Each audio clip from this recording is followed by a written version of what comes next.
All right, guys, so Comic-Con just wrapped up, and man, do we have a ton of movie news for you.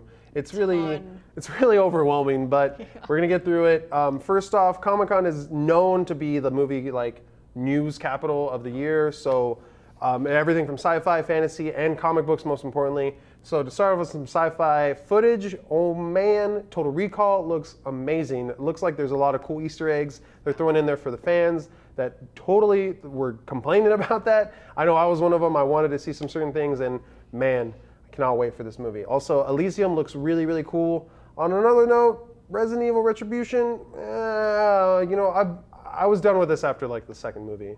I don't know why they're still going with this. It's not even following the game anymore. I mean, it's cool, it's zombies, whatever. It's not the same, though. We've seen it enough. Yes. One that I was really pleased with was Pacific Rim, Guillermo del Toro's film. Wow, to talk about robots, we've had some robot movies lately. We've had some problems, but it looks like they looked at Transformers and went, let's not do that and make it awesome instead. And oh yeah, it's gonna be awesome. And Charlie Day's in it, dude. Yeah.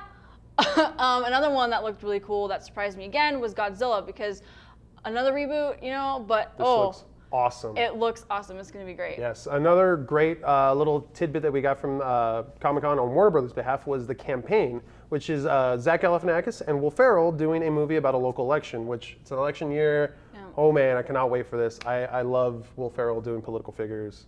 So hilarious. It'll be a nice break from all of the all the crazy action and stuff November. like that. Yes. Oh yes. Another thing that was really, really cool. Oh man, Man of Steel. Oh, Superman, yes. I cannot wait. Zack Snyder, at the beginning of the panel, he looked a little nervous. He was a little uneasy of himself. I mean, he's done a lot of these panels, so I assumed that he wouldn't be like that, but it was kind of funny seeing him like that. Anyways, the footage spoke for itself, though. It just looks amazing. They did not show any of the cool eye candy that you would want to see in a trailer, which is actually kind of surprising and refreshing, because I want to wait till the movie to see that. I don't want all the cool little spoilers. I want to get excited over Clark's relationship and his journey to become that man. Man, I'm excited for that movie. The next one that I'm really excited for is The Hobbit, because this panel was everything that you would want from a Comic-Con panel. They gave 12 minutes of footage. We got to see Bilbo meeting Gollum. We got to see Bilbo finding the ring. We got to see Legolas, which I'm excited for. We got to see Galadriel being in it again. This film looks so incredible. This is what I wanted out of a panel.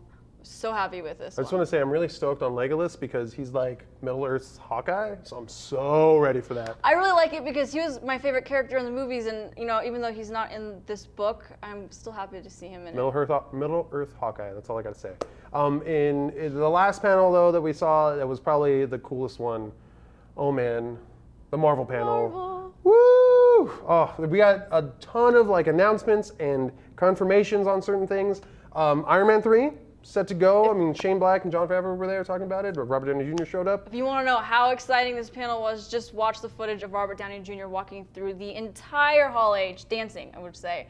It's awesome. It's online. Yes. Go watch it. Also, Iron Man 3 was announced, yes. Thor, The Dark World. Oh man, I cannot wait for that. It just sounds really cool. And then probably the coolest title, the coolest poster, the entire thing, Captain America, The Winter Soldier. I was really hoping they would put off the Winter Soldier for a couple movies, maybe give Captain America something to do before he picks up the Winter Soldier story arc. If you guys don't know it, shame on you. Read more comics, but I will not spoil anything. I will not spoil anything. It sounds awesome. One thing I was excited for just as much as that, Guardians of the Galaxy. Holy crap. They announced it, concept art. Drax looks sick. Awesome. Can I say that word right now? Sick? Is that enough excitement for it? Also, Rocket Raccoon and Groot, man. I like those two characters. I never thought I'd see in a Marvel movie. And that art just in general was incredible. So happy to see it, yes. Also, they didn't show anything of it, but being a huge Edgar Wright fan and Simon Pegg fan, just the whole fan of those guys, cannot wait for Ant-Man. They showed the poster for it, and they didn't announce a date. That or Avengers 2 has no date. It's of course going to happen, but it's around 2015, they're assuming. So. And the only news about Avengers 2 was that Joss Whedon said he's not sure if he's going to be filming it. So I don't think he's going to do it. Yeah. It's too early to even think about it, and I think they should give it to someone else. That's my opinion, though. Let us know what you guys think. Was there any movie news that you guys heard, want to let us know about? Because we're still nerding out, and there was way too much stuff to cover. There's even more than that. Yes. So let us know what you guys think. Comic-Con rules.